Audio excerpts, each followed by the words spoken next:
আসসালামু আলাইকুম। সিলেট পর্বে ভালো করলেও এবার ঢাকা পর্বে শুরুটা ভালো হলো না মিরাজের সিলেট টাইটান্সের।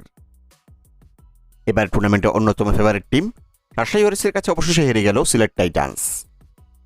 আর সিলেটকে হারিয়ে বিপিএলের পয়েন্ট টেবিলে আবার টপে পৌঁছে গেল রাজশাহী ওয়ারিয়র্স। যদিও এই দুটি দলই ইতিমধ্যে চূড়ান্ত করে ফেলেছে সুপার ফোরে নিজেদের জায়গা। অন্যদিকে শুক্রবার দিনের প্রথম ম্যাচে চট্টগ্রাম রয়্যালসের কাছে হেরে সুপার ফোরে যাওয়ার শেষ আশাটুকু শেষ হয়ে গেছে নোয়াখালী এক্সপ্রেসের জন্য। যদিও চট্টগ্রামকে হারাতে পারলে তাও কিছুটা সুযোগ ছিল নোয়াখালীর সামনে।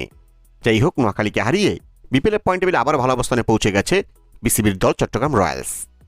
তো চলুন দেখে নেই রাজশাহী ওয়ারিয়র্স বনাম সিলেট টাইটান্সের মধ্যকার বিপিএলের 26তম ম্যাচ শেষে পয়েন্ট টেবিলে বর্তমানে কোন দল কেমন অবস্থানে রয়েছে।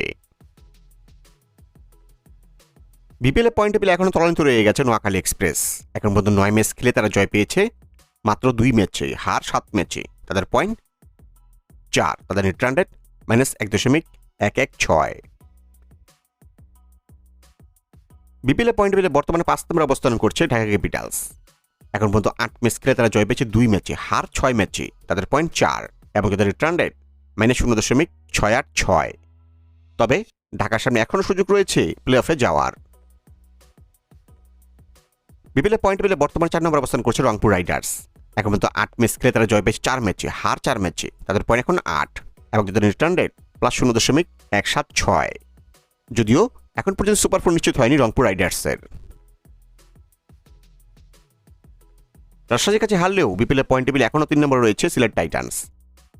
নির্ধারিত 10 ম্যাচ খেলে তারা জয় পেয়েছে 5 ম্যাচে, হার 5 ম্যাচে। তাদের পয়েন্ট 10, তাদের নেট রান রেট +0.213। বিপিএলের পয়েন্ট টেবিলে বর্তমানে 2 নম্বরে অবস্থান করছে চট্টগ্রাম রয়্যালস। এখন মতো 8 ম্যাচ খেলে তারা জয় পেয়েছে 6 ম্যাচে, হার 2 ম্যাচে। তাদের পয়েন্ট 12 এবং তাদের রিটার্ন রেট +0.947।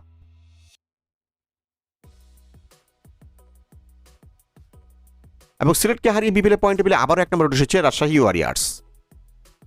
এখন মতো 9 ম্যাচ খেলে তারা জয় পেয়েছে 7 ম্যাচে, হার 2 ম্যাচে। তাদের পয়েন্ট 14, তাদের রিটার্ন রেট +0.532।